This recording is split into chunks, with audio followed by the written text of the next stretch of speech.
आज हम लोग पढ़ेंगे नंबर सिस्टम। नंबर सिस्टम में डिविजिबिलिटी पढ़ेंगे, नंबर सिस्टम में कितने टाइप का नंबर होता है वो पढ़ेंगे, इसका फ्रैक्शन पढ़ेंगे। ठीक है, सारे चीज़ पढ़ाया जाएगा आज आपको। तो पहला क्वेश्चन देखते हैं नंबर सिस्टम का। नंबर दिया हुआ है 4, 5 बाई जेड 0। 5 अंकों की एक ऐसी संख्या है जो 40 से विभाज्य है। बाई प्लस जेड का अधिकतम संभावित मान क्या है? ये बाई और जेड है, इसका मैक्सिमम वैल्यू पूछ रहा है। बाई प्लस जेड का अधिकतम संभावित मान क्या है? 0 से लेकर हमारा कहाँ तक होता है? 9 तक नंबर होता है। ठीक है, तो मैक्सिमम नंबर कौन सा है? 9 और 9। बाई का 9 हो सकता है, जेड का 9। लेकिन यहाँ बोला जा रहा है कि ये 40 से डिवाइड है, तब यहाँ डिविजिबिलिटी रूल हम लोग पहले पढ़ लेते हैं। ठीक है, 2 से डिविजिबिलिटी का रूल क्या है? जब अंतिम अंक 0 हो या एक सम संख्या हो। जैसे कि 520 है, 588 है, तो 520 है और 588 है, तो इसमें क्या है? लास्ट डिजिट देखना है बस। लास्ट डिजिट क्या है? 0 है या फिर एक सम संख्या है। देखो ये 8 है, ये भी एक सम संख्या है। या फिर रहता 322, यहाँ पे बस लास्ट डिजिट देखना है। ये 2 है, और अगर 408 ले लो, यहाँ पे भी लास्ट डिजिट जो है सम संख्या है, तो वो ये सारे के सारे क्या हैं? 2 से डिविजिबल है। अब इसी में आप ले लो 101, तो ये लास्ट डिजिट जो है एक सम संख्या नहीं है। ठीक है, सम संख्या वो होता है जिसका लास्ट अंक जो है 2 से, तो ये 2 से डिविजिबल नहीं होगा। ठीक है, 101 2 से डिविजिबल नहीं है। अब 3 से डिविजिबिलिटी का रूल क्या है? अंकों का योग 3 से भाज्य है। जैसे कोई नंबर दिया हुआ है, आपका नंबर है 1971 एग्जाम्पल में है। अगर इसके अंकों का योग 3 से डिविजिबल है, जैसे 1 + 9 + 7 + 1, कितना होगा? 1 और 9 10 और 7 17 + 1 18। अगर ये 3 से डिविजिबल है तो क्या होगा? ये 3 से डिवाइड होगा 1971। जैसे आपका नंबर है 1874, इसका अंकों का योग देखो 1 + 8 + 7 + 4, कितना होगा? 1 और 8 9 और 7 16 4 20, 20 आए। ये 2 3 से डिविजिबल नहीं है, तो क्या होगा? ये 1874 जो है क्या है? 3 से डिविजिबल नहीं है।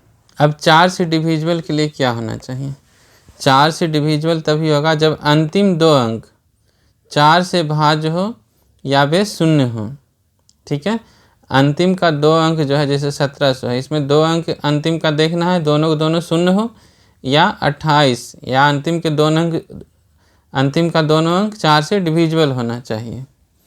जैसे अंतिम का 2 अंक ले लो 42, नहीं 44 ले लो। ठीक है, ये अंतिम का 2 अंक क्या है? 4 से डिविजिबल है। इधर कुछ भी लिख दो, वो 4 से डिविजिबल ही रहेगा। जैसे 156, इसमें अगर 4 से डिवाइड लगाओगे 15644, तो डिविजिबल हो जाएगा। ठीक है, तो 4 वाले में क्या देखना है? 4 वाले में हमें देखना है बस अंतिम के 2 अंक, अंतिम का 2 अंक देखना है 4 वाले में। और 2 वाले में क्या देखना है? अंतिम का 1 अंक देखना है, 0 या फिर 2 होना चाहिए। और 3 वाले में क्या देखना है? 3 वाले में सम क्या होना चाहिए? डिजिट का सम 3 से डिवाइड होना चाहिए। ठीक है, और 5 वाले में क्या बोलता है? जब अंतिम अंक 0 हो या 5 हो। जैसे 1725 है, 1725 में क्या अंतिम अंक? 5 है, और ये 1790 है, इसमें अंतिम अंक 0 है। अंतिम अंक जिसमें 0 हो या 5 हो वो क्या होता है? 5 से डिविजिबल। एग्जाम्पल में आप ले सकते हो, जैसे ये हो गया 1725, यहाँ अंतिम अंक क्या है? 5 है, तो ये 5 से डिविजिबल हो जाएगा। ठीक है, 1805, अंतिम अंक यहाँ क्या है? 5, ये डिविजिबल हो जाएगा। अब देखो आप 6 से डिविजिबिलिटी का रूल पढ़ो। जब संख्या जो है 2 और 3 दोनों से भाज्य हो। 6 का फैक्टर क्या होता है? 6 = आप लिख सकते हो 2 और गुना 3, इसलिए इसको जो है 2 से भी डिविजिबल होना पड़ेगा और 3 से भी। तो 2 का आपने पढ़ लिया, क्या होता है? लास्ट डिजिट क्या होना चाहिए? 0 होना चाहिए, और इवन नंबर होना चाहिए लास्ट डिजिट। ठीक है, और 3 का क्या पढ़ा आपने? 3 का पढ़ा कि sum of digit sum of digit should be divisible by 3। ठीक है, डिविजिबल बाई 3। 2 वाले में क्या होना चाहिए, लास्ट डिजिट 0 या सम संख्या होना चाहिए। 3 वाले में क्या होना चाहिए, सम ऑफ डिजिट 3 से डिविजिबल होना चाहिए। 4 वाले में लास्ट के 2 अंक जो होते हैं 4 से डिविजिबल होना चाहिए। 5 वाले में क्या है, लास्ट का डिजिट जो है 0 या 5 होना चाहिए। 6 वाले में क्या है, 2 और 3 दोनों से डिविजिबल होना चाहिए। अब 7 का पढ़ेंगे। 7 से डिविजिबिलिटी क्या है, दी गई संख्या में अंतिम अंक का दोगुना शेष अंकों से बनी संख्या में से घटाया जाता है। ठीक है, जैसे 651 7 से विभाज्य है। अब आप देखो 651 कोई संख्या है, इसका अंतिम अंक कौन सा है, ये 1 है, इसका डबल कर दो, 1 गुना 2 कितना आएगा 2। तो बाकी जो है 65 बच गया, उसमें से इसे माइनस कर दो, 65 माइनस 2 कितना बचा है 63। अगर ये वाला जो नंबर आया है 7 से डिवाइड करने पे डिविजिबल है तो 651 भी हमारा क्या होगा, डिविजिबल होगा। ठीक है, जैसे आप ले लो 843, अंतिम का अंक इसका कितना है 3 है, 3 का डबल कर दो कितना आएगा 6। अब 6 को माइनस करना है कितने से, 84 से, 84 से माइनस कर दो कितना बचेगा 78। क्या ये 78 7 से डिविजिबल है, तो नहीं है, 77 होता है डिविजिबल। ठीक है, तो ये हमारा 843 जो है 7 से डिविजिबल नहीं होगा। यानी 7 वाले में क्या करना है, लास्ट डिजिट को डबल करना है। ठीक है, और बाकी बच्चों में से उसको माइनस कर देना है। ठीक है, तो अगर जो अंक आएगा वो डिविजिबल होगा तो 7 से ये ओरिजिनल नंबर है डिविजिबल हो जाएगा। 8 वाले में क्या देखना है, जैसे 4 वाले में अंतिम 2 अंक था और 2 वाले में अंतिम 1 अंक था, तो इसमें 8 को आप लिख सकते हो 2 के पावर 3। ठीक है, तो इसमें क्या देखना है, यहाँ पावर 3 है तो अंतिम 3 अंक देखने हैं। उसी तरह से 2 के पावर 2 4 होता है, तो 4 वाले में अंतिम ये पावर 2 है तो 2 अंक देखना था। ठीक है, तो 8 से डिविजिबल वाले में क्या देखना है, अंतिम 3 अंक। अगर 8 से विभाज्य है तो संख्या 8 से विभाज्य होगा।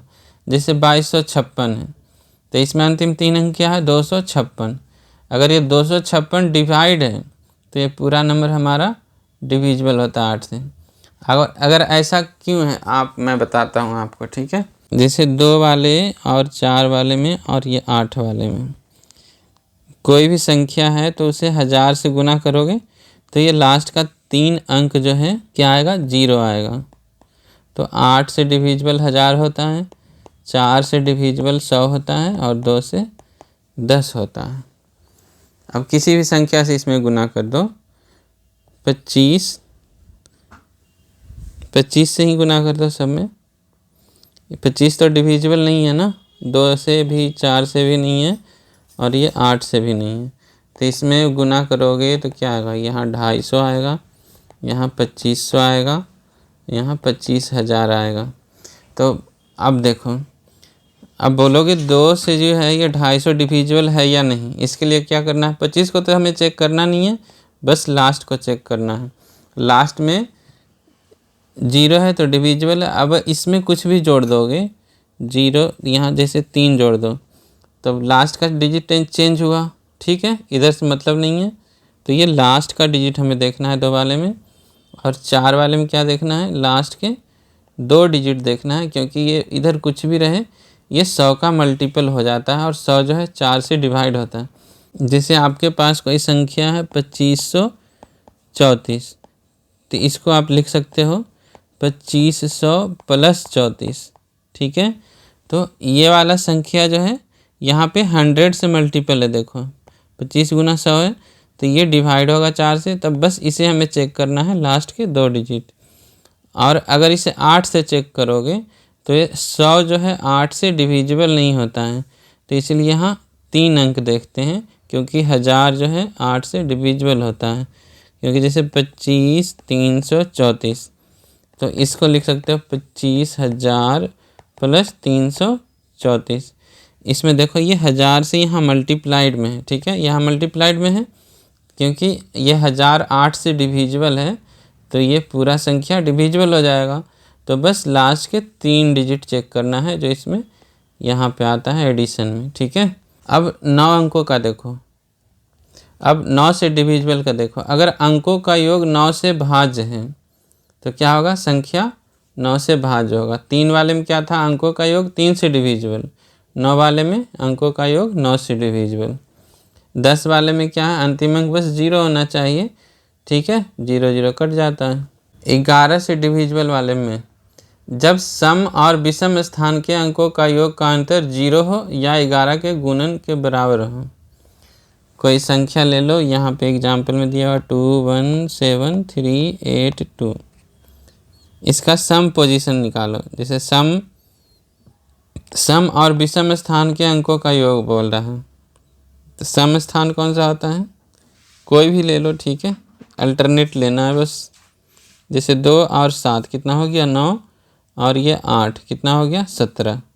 17 लिख दो। इसका अंतर देखना है, 1 और 3 कितना हुआ, 4, और ये 2 6 हो गया। दोनों का अंतर कितना आ गया, 11। अब 11 क्या है, 11 से डिविजिबल है, या 0 आता तो भी डिविजिबल हो जाता, या फिर 22 आता यहाँ पे तो भी 11 से डिविजिबल होता, क्योंकि जो डिफरेंस है, ये डिफरेंस जो आ रहा है वो 11 से डिविजिबल होना चाहिए, तब वो संख्या 11 से डिवाइड हो जाएगा। 13 से डिविजिबल होने का रूल मैं बता रहा हूँ आपको। यदि अंतिम अंक का 4 गुना शेष अंकों से बनी संख्या में जोड़ने पर 13 से विभाज्य हो तो वह संख्या 13 से विभाज्य होती है। जैसे 1326 है तो 13 से विभाज्य है, कैसे, जैसे अंतिम यहाँ पे अंतिम अंक कितना है, 6 है, 6 का 4 गुना कर दो, ठीक है, कितना आएगा जोड़ने पे, 156, ठीक है। 156 के लिए भी अब दोबारा से लगाना है। अब 156 में अंतिम अंक क्या आ गया, 6। अब 6 का 4 गुना करो और 15 में जोड़ दो, कितना आ गया, 39। अगर 39 13 से विभाज्य है तो संख्या जो है 13 से विभाज्य होगा, ठीक है। अब 17 से विभाज्य का नियम देखो। 17 का विभाज्यता नियम कहता है यदि अंतिम अंक का 5 गुना शेष अंकों से बनी संख्या में से घटाएं और शेष या तो 0 या 17 का गुणक है तो संख्या 17 से विभाज्य है। अंतिम अंक का 5 गुना घटाना है, ठीक है। जैसे संख्या ले लो 221, यहाँ अंतिम अंक कितना है, 1, तो 1 का 5 गुना घटाना है बाकी संख्या में से 22 में से, तो कितना आ गया, 17। या तो ये 0 आता या 17 से डिवाइड वाला नंबर कोई आता है, तो वो पूरा का पूरा 221 जो है क्या है, 17 से विभाज्य होता है। अब क्वेश्चन की तरफ चलते हैं। 45/z0 5 अंकों की एक ऐसी संख्या है जो 40 से विभाज्य है। y प्लस जेड का अधिकतम संभावित मान निकालना है। y प्लस जेड का अधिकतम मान होने के लिए क्या होना चाहिए, y को भी मैक्सिमम और z को भी मैक्सिमम होना चाहिए। तो यहाँ संख्या क्या है, 45/z0। अब ये 40 से डिवाइड है, 40 से डिवाइड होने के लिए क्या होना पड़ेगा, 8 गुना 5, ठीक है। तो ये 2 का पावर 3 गुना 5, यानी इस संख्या को जो है 2 से भी डिवाइड होना पड़ेगा, ठीक है, क्योंकि ये 8 से डिवाइड है। 2 से डिवाइड होने के लिए लास्ट का अंक 0 या 2 होना चाहिए, वो तो है, ठीक है, लेकिन 2 का पावर 3 है यहाँ पे, यानी इसको 4 से भी डिवाइड होना पड़ेगा, ठीक है। तो 4 से डिवाइड होने के लिए क्या होना चाहिए, अंतिम 2 अंक डिवाइड होना चाहिए। तो अंतिम अंक क्या है, z है और 0 है, 2 अंक हो गया अंतिम का, इसे 4 से डिवाइड होना चाहिए। 4 से ये डिवाइड कब होगा, जब z का मैक्सिमम मान लेना है ना हमें। तो 9 लेकर देखो, 9 और 0 डिवाइड है, नहीं है, 8 0 ये डिवाइड है, यानी z का मैक्सिमम मान कितना हो सकता है, 8। अब 8 से डिवाइड होने के लिए क्या होना चाहिए, अंतिम का 3 अंक क्या होना चाहिए, 8 से डिवाइड होना चाहिए, ठीक है। तो बाई z का वैल्यू तो 8 आ गया है, 0। अब बाई के लिए 9 रखो, 980। तो क्या ये 8 से डिवाइड है? ये दोनों तो 8 से डिवाइड है। 8 गुना 10 80 होता है। इसे डिवाइड होने के लिए क्या होना पड़ेगा? 1 कम करना पड़ेगा, 8 आना पड़ेगा। ठीक है, क्योंकि मैक्सिमम लेना है हमें, यानी कि बाई का भी वैल्यू 8 आएगा। तो दोनों को जोड़ दो, कितना आएगा? Y plus z, 8 plus 8 16। Maximum value क्या आएगा? Option c 16। एक कमरे में कुछ कुर्सियां और कुछ व्यक्ति हैं। यदि प्रत्येक कुर्सी पर केवल एक व्यक्ति बैठता है तो ठीक एक व्यक्ति के लिए कुर्सी नहीं बचती। यदि प्रत्येक कुर्सी पर 2 व्यक्ति बैठते हैं तो एक कुर्सी खाली रहती है। कमरे में कुर्सियों की संख्या कितनी है? यहाँ देखो, प्रत्येक कुर्सी पर केवल एक व्यक्ति बैठता है तो क्या होता है? एक व्यक्ति के लिए कुर्सी नहीं बचता है, यानी कि एक व्यक्ति जो है खड़ा रह जाता है, यानी एक चेयर और होना चाहिए। ये चेयर सी फॉर चेयर लिया है हमने यहाँ पे। ठीक है, एक चेयर और होना चाहिए तो सभी लोग बैठ जाएंगे, यानी C + 1 = क्या है? पर्सन। इसको पर्सन मान लो, व्यक्ति। ठीक है, अगर एक चेयर और होता तो ये भी सारे के सारे लोग बैठ जाते, यानी चेयर में एक और जोड़ देंगे तो वो नंबर ऑफ पर्सन के बराबर हो जाएगा। ठीक है, और आगे क्या बोला है? यदि प्रत्येक कुर्सी पर 2 व्यक्ति बैठते हैं तो एक कुर्सी खाली रहती है। यदि प्रत्येक कुर्सी पर 2 व्यक्ति, यानी कि 2 पर्सन एक साथ हो रहा है। ठीक है, 2 पर्सन एक साथ हो रहा है, यानी क्या हो रहा है? नंबर ऑफ पर्सन आधा हो गया ना, इसका मतलब, यानी P/2 हो गया। नंबर ऑफ पर्सन क्या हो गया? P/2। क्योंकि 8 लोग हैं, अगर एक कुर्सी पे बैठेगा तो कितना कुर्सी चाहिए? 8 चेयर चाहिए। अगर 2-2 लोग बैठेगा तो कितना चाहिए? 4 चेयर चाहिए। ठीक है, तो इसलिए हम लोग नंबर ऑफ पर्सन में 2 से डिवाइड कर दिए।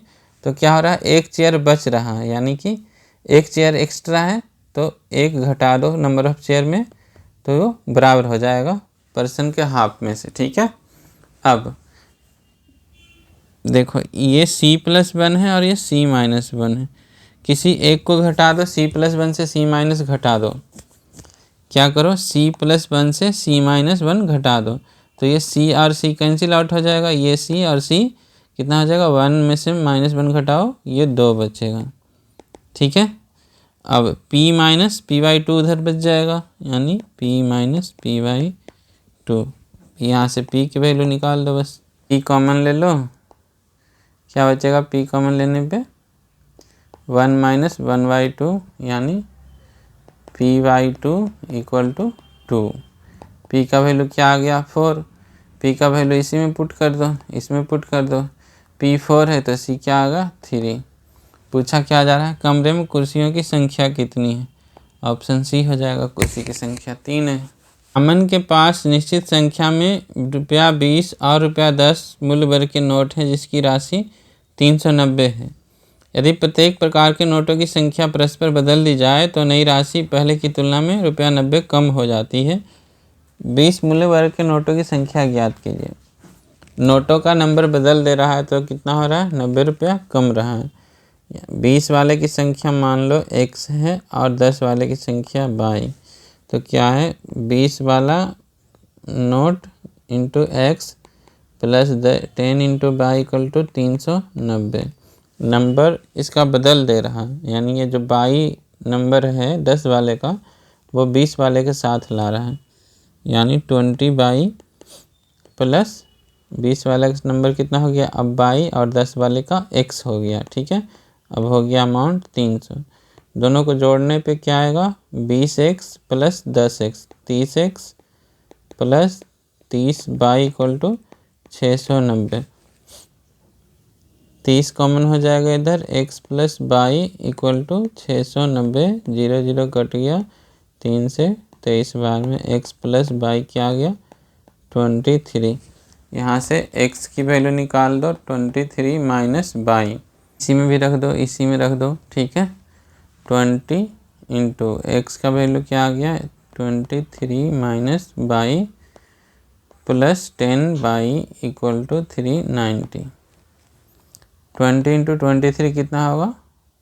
460 - 20y plus 10y equal to 390 -20y plus 10y कितना, इसको उधर लेकर चला जाओ माइनस, ये प्लस हो जाएगा 10y, 390 इधर लाओ, 460 में से घट जाएगा कितना बचेगा 70, 0 0 कट गया, y का वैल्यू 7 आ गया, y का वैल्यू 7, तो x का वैल्यू कितना आ जाएगा 23 में से 7 घटा दो 16। किसका वैल्यू पूछ रहा है 20 वाले का, 20 वाले का हम लोगों ने क्या माना है x, यानी ऑप्शन ए 16। 2 बिस्किट और 1 चॉकलेट की कीमत 69 रुपये है। 2 चॉकलेट और 3 कप कॉफ़ी की कीमत 127 है। 3 बिस्किट 4 चॉकलेट और 2 कप कॉफ़ी की कीमत कितना है 229। 5 बिस्किट 5 चॉकलेट और 5 कप कॉफ़ी की कुल कीमत निकालना है। ठीक है, चलो क्वेश्चन में क्या बोल रहा है, 2 बिस्किट है, 2 biscuit plus 1 chocolate, 1 chocolate equal to 69, सबको चॉकलेट में कन्वर्ट कर दो। 2 biscuit equal to 69 minus 1 chocolate, इसको इक्वेशन 1। आगे है 2 चॉकलेट और 3 cup coffee, 2 chocolate plus 3 cup क्या है कॉफ़ी, इसको कॉफ़ी लिख दो, इक्वल टू कितना दिया हुआ है 127, सबको चॉकलेट में कन्वर्ट किया है ना, 3 कॉफ़ी को बदल दो चॉकलेट में, 127 माइनस 2 क्या है ये चॉकलेट। आगे क्या है 3 बिस्किट 4 चॉकलेट और 2 कप कॉफ़ी की कीमत कितना है 229। यहाँ 3 biscuit plus 4 chocolate plus 2 cup coffee, 2 coffee, इसका कीमत दिया हुआ है 229। सबकी वैल्यू पुट करो, यहाँ पे है 2 बिस्किट, 2 बिस्किट कीमत कितना है 69 माइनस 1c। ठीक है, इसमें डिवाइड कर दो, 2 और 3 दोनों का एलसीएम लेके इसमें मल्टीप्लाई कर दो, कितना आएगा 6।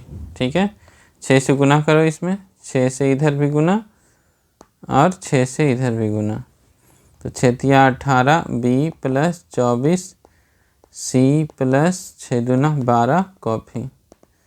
अब कितना आ जाएगा 6 नमा 54, 6 दूना 18, 5 23, 6 दूना 12, 1434। अब 18 बिस्किट का कीमत कितना होगा, ये 2 है यानी इसका 9 गुना, तो 69 गुना 9 69 इंटू 9 माइनस 9c। ठीक है, ये 24c है, देखो 24c, अब प्लस ये 12 कॉफ़ी, 3 कॉफ़ी का कीमत कितना है 127 माइनस 2c, यानी इसका 9 गुना हो जाएगा कितना, सॉरी 3 का 4 गुना होगा ना 12, यानी 127 गुना 4 करेंगे और माइनस 2c गुना 4, 127 गुना 4 माइनस 2c में भी 4 से गुना हो जाएगा, क्या हो जाएगा 8c इक्वल टू 1434। अब कितने c बच गए माइनस 9c, ये 24c है, माइनस 9c और ये प्लस 24c और ये माइनस 8c, माइनस 9 और माइनस 8 कितना होता है 17, 24 में से 17 घटा दो कितना बचा 7c इक्वल टू 1434 माइनस 127 गुना 4 करो, कितना आएगा 4 से 28 बच गया 2, 4 दूना 8 और 2 10 बच गया 1, 4 1 5, 508, 69 इंटू 9, 9 गुना 7 कितना हुआ 9 7 63, 630 में से 9 घटा दो यानी 621।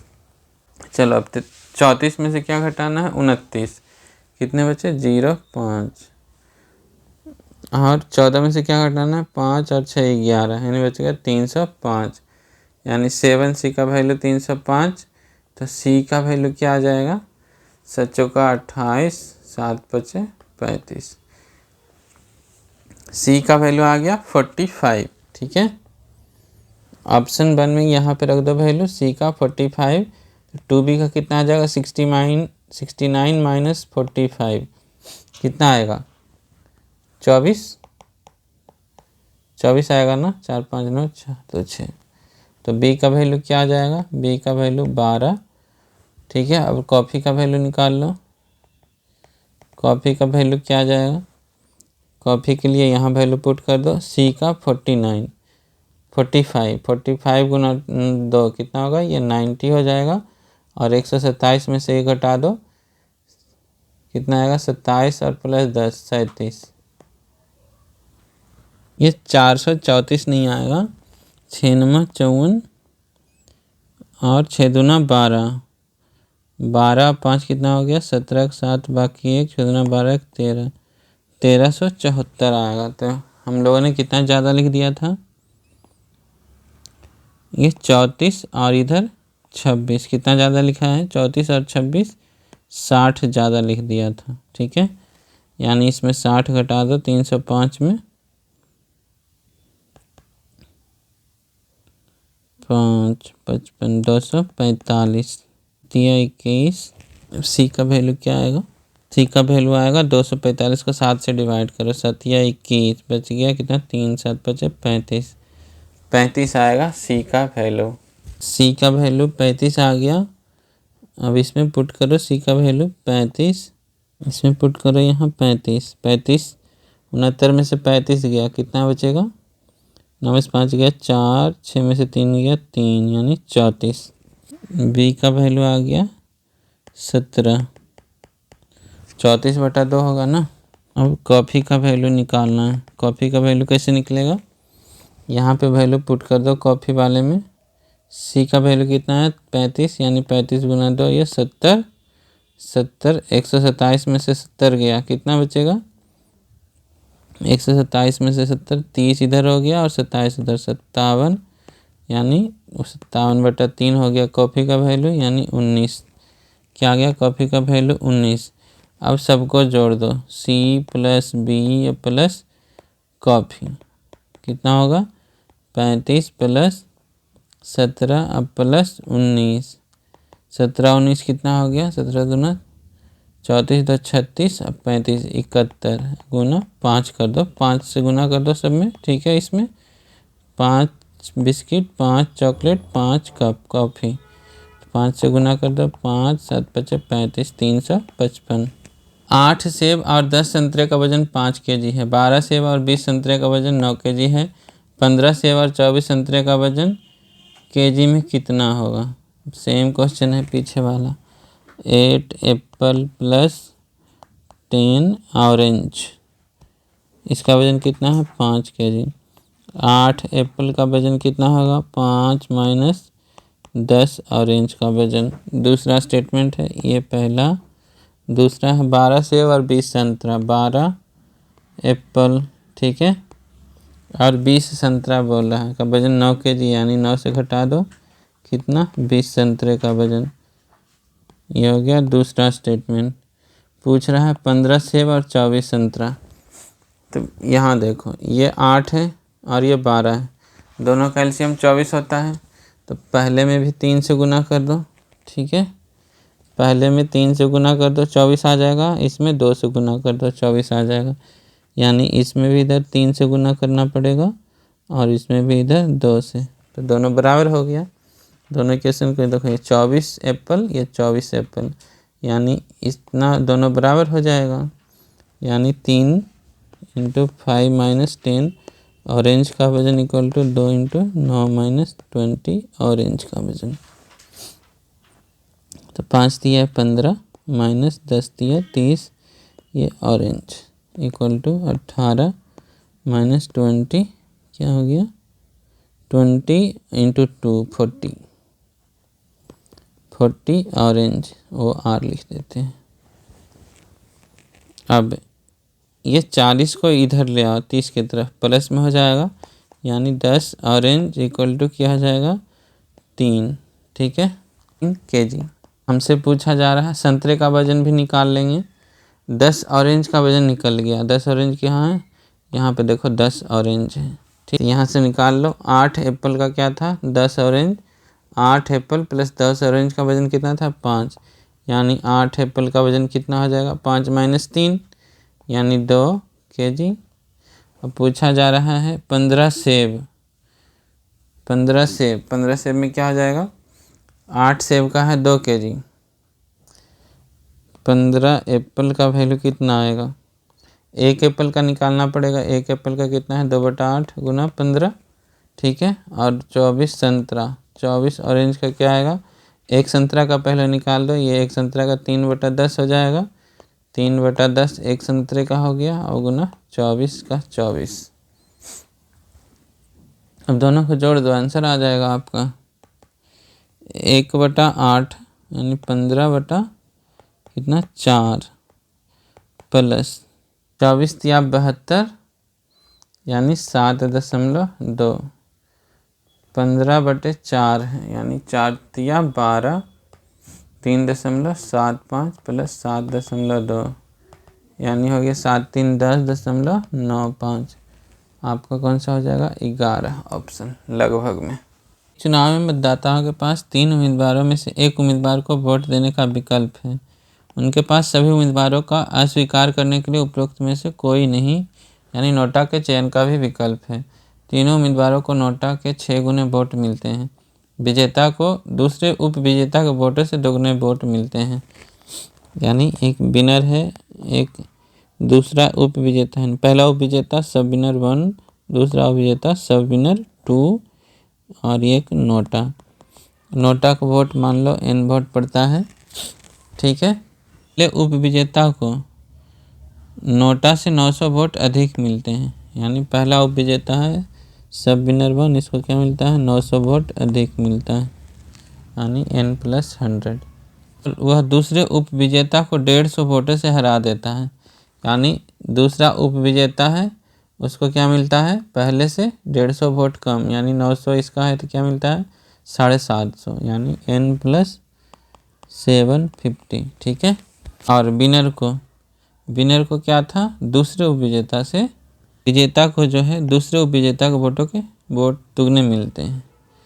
यानी ये विनर है तो इसको क्या मिलता है दूसरा उप विजेता ये हो गया, इससे दुगना वोट मिलता है। यानी कितना मिलेगा 2n + 750 का दुगना 1500, ठीक है। और बोला जा रहा है कि जो नोटा को जो वोट मिलता है उससे 6 गुना इन तीनों को मिला के वोट मिलता है। यानी इन सब को जोड़ दोगे तो क्या आना चाहिए 6n आना चाहिए, क्योंकि नोटा का n लिया है ना तो इसका 6n आना चाहिए। तो इसके पास कितना n है 2n + n 3n ये +1 यानी 4n है। यानी जो ये नंबर है वो किसका वैल्यू है 2n का वैल्यू है, ठीक है। इसलिए 2n = क्या हो जाएगा 1500 + 900 + 750। अब 15 और 9 कितना हो गया 24 और 7 31 50 यानी n का वैल्यू क्या आ जाएगा 31 50/2 यानी 1575, ठीक है। n का वैल्यू निकल गया। टोटल वोट पूछ रहा है, टोटल वोट कितना है n + 6n है। ये नोटा वाला वोट हो गया और ये तीनों कैंडिडेट वाला वोट यानी 7n यानी 7 गुना 1575 गुना कर दो 75 में, 7 गुना 5 35, 7 7 49 और 3 52 के 2 बाकी 5, 7 5 35 और 5 कितना हो गया 40, 7 और 4 11,025 वोट ऑप्शन सी में है। अगला क्वेश्चन देखो क्या है 1440 के कितने गुणनखंड 18 से विभाज्य है लेकिन 36 से नहीं। गुणनखंड क्या होता है, जैसे मैं आपको बोलूं कि 8 का गुणनखंड निकालना है तो क्या होगा 2 गुना 2 गुना 2, इसको लिख सकते हो यानी 2 के पावर 3 इसका वैल्यू है, ठीक है। तो गुणनखंड निकालने के लिए यहाँ जानते होगे आप ये एक जो है हिडन होता है, ठीक है। तो गुणनखंड कितना होगा वो निकालने के लिए हम लोग क्या करते हैं इसके पावर में 1 जोड़ देते हैं। यानी 2 का पावर 3 है तो क्या होता है 3 + 1 यानी इसका 4 गुणनखंड हो जाएगा, ठीक है। यही आपका रहता जैसे 40 है तो 40 के कितने गुणनखंड होंगे 8 गुना 5 इसे लिख सकते हो आप, यानी 2 का पावर 3 गुना 5। तो यहाँ 5 का पावर 1 है तो इसका गुणनखंड निकालने के लिए इसके जो पावर है 3 है और 1 है, ठीक है। तो दोनों में 1 1 जोड़ देंगे और गुना कर देंगे यानी 3 + 1 इंटू 1 प्लस 1 इक्वल टू 4 गुना 2 यानी कि 8। इसका मतलब है 40 के कितने गुणनखंड होंगे? 8। इससे हम नंबर ऑफ गुणनखंड निकाल लेते हैं। हमारे पास नंबर है 14,400। इसके कितना गुणनखंड जो है 18 से विभाज्य है, लेकिन 36 से नहीं है। यहाँ पे आपका नंबर दिया हुआ है 14,400, ठीक है। 14,400 का आपको फ्रैक्शन निकालना है। 100 का क्या होता है? 4 गुना 25, यानी इसका होगा 2 का स्क्वायर गुना 5 का स्क्वायर। 100 को लिख सकते हो, ठीक है। अब बच गया आपका 144। 144 12 का स्क्वायर होता है, जो खुद कितना है? 3 गुना 4, यानी 3 गुना 2 का स्क्वायर। 3 गुना 4 ये हो गया, 3 गुना 4 12 हो गया, और इसका भी स्क्वायर होता है, यानी 3 का भी स्क्वायर और ये इसका भी स्क्वायर, यानी 2 पे पावर 4। तो आपका आ गया 2 पे पावर कितना आ गया? 6, ठीक है। और गुना 3 पे पावर 2 गुना 5 पे पावर 2। बोल रहा है जो 18 से विभाज्य है, तो 18 से विभाज्य है यानी 18 को आपको बाहर निकालना पड़ेगा, ठीक है। तो 18 कितना होता है? 3 गुना 6 यानी 9 गुना 2 कह सकते हो आप। तो ये 9 गुना 3 का स्क्वायर 9 हो गया, यानी 3 को स्क्वायर को बाहर निकाल लो और एक 2 बाहर निकाल लो। बाकी जो बच गया इधर, यानी 2 का पावर 5 और 5 का पावर 2, ठीक है। 18 से ये 18 हो गया। 18 गुना इधर अब जो भी आएगा क्या होगा? 18 का 18 से विभाज्य होगा, ठीक है। ये कितने आएंगे नंबर? यानी 5, 2 के पावर 5 है, तो यानी 5 प्लस 1 इंटू 5 का पावर कितना है? ये 2 है, तो 2 प्लस 1, ये इतने नंबर आएंगे, यानी 6 गुना 3 यानी 18। इसके 18 गुणनखंड आएंगे, ठीक है, जो 18 से विभाज्य है।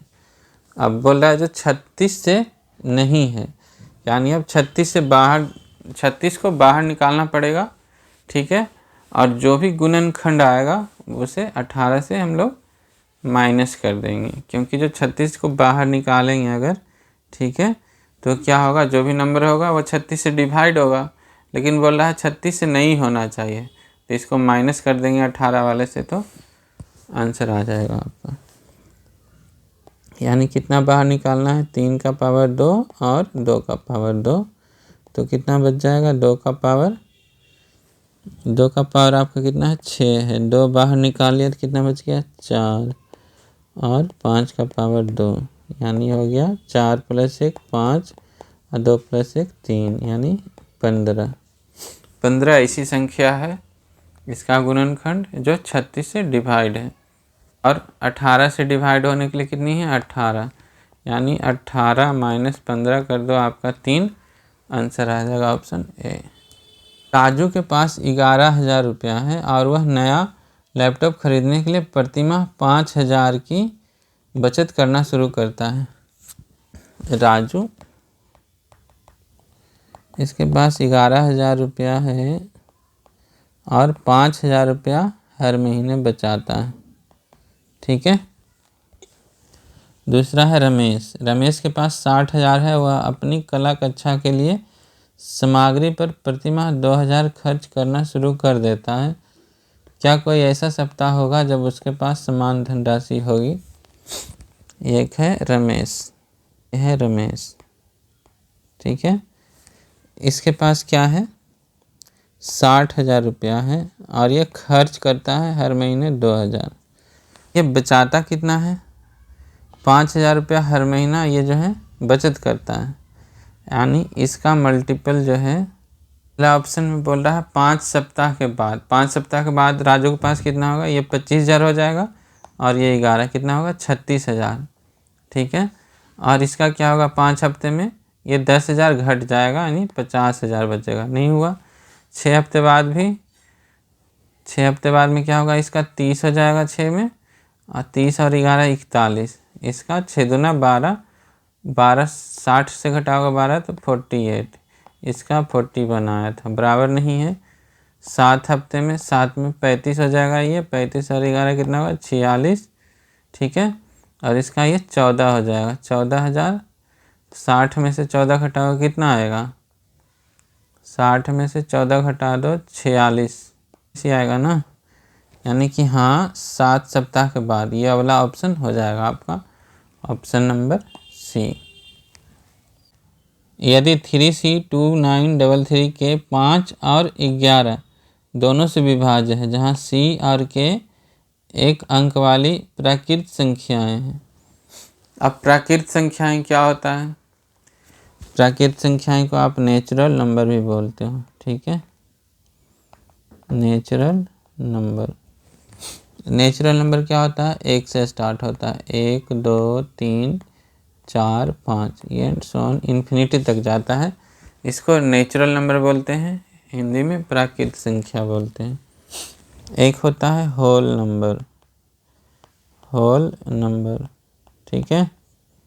होल नंबर कहाँ से शुरू होता है? 0 से, 0 1 2 3 4 5, ये भी इन्फिनिटी तक जाता है। यानी नेचुरल नंबर में ये 0 ऐड कर दोगे, यानी इसके कंटेंट में शामिल कर दोगे 0, तो वो क्या बन जाएगा? नेचुरल नंबर, होल नंबर बन जाता है, ठीक है। एक होता है complete number, complete number. Complete number में इसमें होल नंबर में नेगेटिव ऐड कर दो, यानी जैसे नंबर लाइन होता है, ये 0 हो गया, ये 1 2 3 4 5, ठीक है।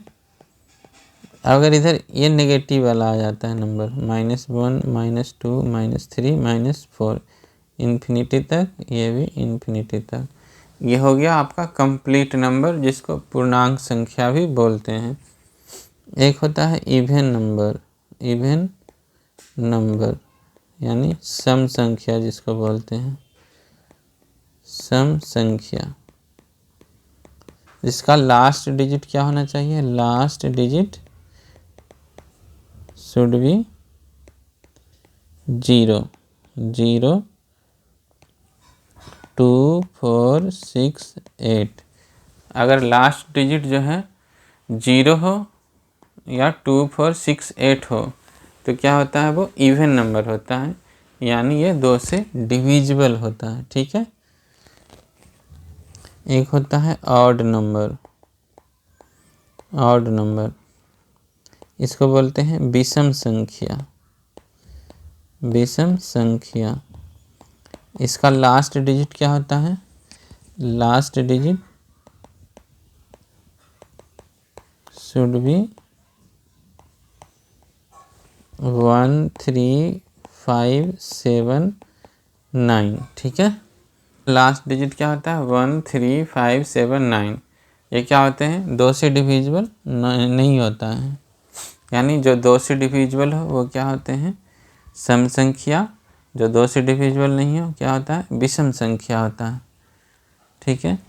एक होता है परिमेय संख्या, परिमेय संख्या, इसको बोलते हैं रेशनल नंबर, रेशनल नंबर। ये क्या होता है? P/Q के फॉर्म में रहता है, where Q not equal to 0। Q 0 हो जाएगा तो क्या बन जाएगा? ये इन्फिनिटी बन जाएगा, ठीक है। इसलिए ये कंडीशन लगता है Q नॉट इक्वल टू 0। जैसे परिमेय संख्या है 3/4, ठीक है, या फिर 4/5। 4/5 को क्या लिख सकते हो? 0.8। एक होता है अपरिमेय संख्या, ठीक है, इसको बोलते हैं इरेशनल, इरेशनल नंबर, अपरिमेय संख्या। इसमें क्या होता है? वह संख्या जिसका सटीक मान निर्धारित नहीं किया जा सकता। द नंबर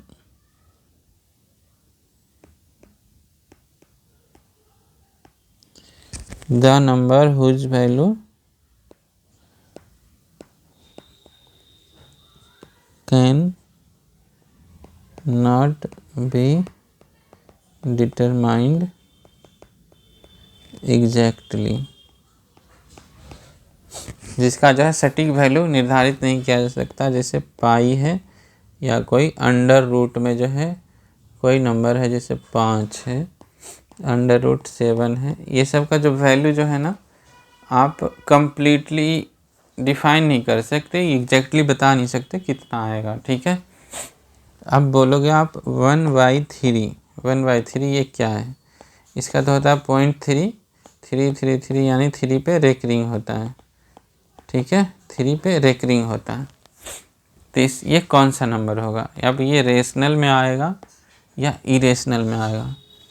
तो परिमेय संख्या का होता है क्या, p/q के फॉर्म में हो या उसका डेसिमल जो है क्या हो, टर्मिनेटिंग हो, क्या हो उसका डेसिमल टर्मिनेटिंग हो या फिर रिपीटिंग में हो।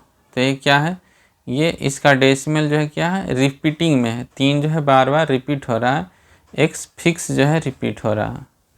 तो क्या हो जाएगा, ये आपका रेशनल नंबर होगा, क्या होगा, रेशनल नंबर, रेशनल नंबर में आ जाएगा, ठीक है। यानी कि जिसका डेसिमल या तो रिपीटिंग हो, same word same number repeat हो रहा हो, वो रेशनल में आ जाएगा, या एकदम से टर्मिनेटिंग हो, जैसे 1/4 हो गया तो 0.25 ये टर्मिनेट हो गया यहीं पे, ठीक है। तो ये हमारा रेशनल नंबर होता है। एक होता है अभाज्य संख्या, अभाज्य संख्या जो किससे डिविजिबल हो, which is divisible by one and itself, जो एक से डिविजिबल हो और खुद से डिविजिबल हो। जैसे हो गया आपका 2 एक अभाज्य संख्या, ठीक है,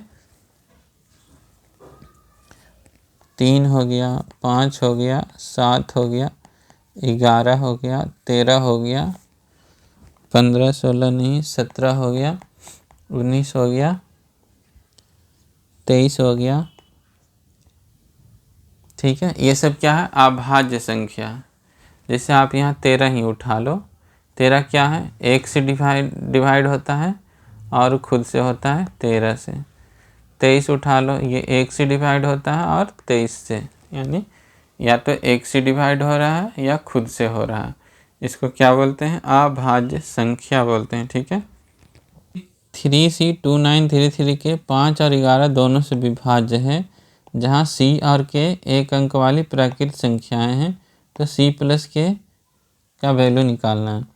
यहाँ क्या बोल रहा है, प्राकृत संख्या। अभी मैंने आपको बताया प्राकृत संख्या कहाँ से शुरू होता है, 1 से, 1 2 3 4 5, 0 अगर इसमें लगा दोगे क्या हो जाएगा, वो होल नंबर हो जाएगा, ठीक है। इसमें 0 प्राकृत संख्या में आता नहीं है, ये 1 से शुरू होता है। और आपको क्या है, ये 5 से डिविजिबल है, 5 का डिविजिबल क्या होना चाहिए, यानी यूनिट डिजिट क्या होना चाहिए, 0 या 5 होना चाहिए, लेकिन प्राकृत संख्या है k, ठीक है। यानी कि ये 0 जो हमारा क्या है, कैंसिल आउट है, यानी k का वैल्यू क्या दिया हुआ आपका 5, ठीक है। तो अब आपका नंबर क्या हो गया, 3C293335। अब 11 से डिविजिबल का रूल क्या होता है, जो नंबर है सबका एडिशन अगर इवन प्लेस वाले पे लेना है तो इवन वाले को एडिशन कर दो नंबर को, ठीक है। यानी C9 और 3 कितना हो जाएगा, 12C हो जाएगा इसका, और इसका एडिशन 3 + 2 + 3 + 5, दोनों का डिफरेंस क्या होना चाहिए, या तो 0 होना चाहिए या फिर 11 से डिविजिबल होना चाहिए। तो जोड़ो, 3 2 5 3 8 5, कितना आ गया 13, इसको जोड़ो, C + 9 + 3 यानी कितना आ गया 12 + C, ठीक है। अब इस दोनों का अंतर जो है कितना होना चाहिए, या तो 0 होना चाहिए या 11 से डिविजिबल होना चाहिए। तो 0 बनाने के लिए क्या करेंगे, 13 में से 12 - C, दोनों का डिफरेंस 0 ले लो, क्या आ गया, C का वैल्यू 1 आ गया, ठीक है। तो K का वैल्यू कितना है 5, दोनों को जोड़ दो, K + C कितना आ जाएगा 6। यदि दो संख्याओं में से प्रत्येक को एक ही भाजक से विभाजित किया जाता है तो शेषफल क्रमशः 6 और 7 होता है। यदि उन दो संख्याओं के योग को उसी भाजक से विभाजित किया जाता है तो शेषफल 5 प्राप्त होता है। दो संख्या मान लो a है और ये b है, किसी से डिवाइड कर रहे हो तो क्या बन रहा है, a-6, 6 बच रहा है ना शेषफल, ये उस संख्या से डिवाइड है, और b-7 भी उस संख्या से डिवाइड है, क्योंकि जो शेषफल बच रहा है संख्या में माइनस कर दोगे तो वो उससे डिवाइड हो जाएगा। ठीक है, लेकिन अब बोल रहा है दोनों को जोड़ देने पे क्या है, दोनों को जोड़ देने पे क्या बचता है, शेषफल 5 प्राप्त होता है। तो दोनों को जोड़ने पे a + b यानी -6 और -7 कितना हो जाएगा, 13। ठीक है, ये संख्या हमारा क्या है, पूरा ये तो डिवाइड है ही, ठीक है, ये तो डिवाइड है ही, और इसमें से माइनस कर दिया हम लोगों ने 13। ठीक है, तो लेकिन बोल रहा है कि शेषफल जो है 5 बच रहा है, क्या बच रहा है, शेषफल 5, लेकिन यहाँ पे कितना आ रहा है, 13, यानी इसमें से 5 हटा दोगे तो क्या बचेगा, एक तो 8 और दूसरी तरफ 5, यानी 5 ये शेषफल बच रहा है। तो संख्या क्या होना चाहिए, 8, क्योंकि 8 से डिवाइड करोगे 13 में तभी तो ये 5 बचेगा। ठीक है, तो ऑप्शन क्या हो जाएगा, भाजक 8 है।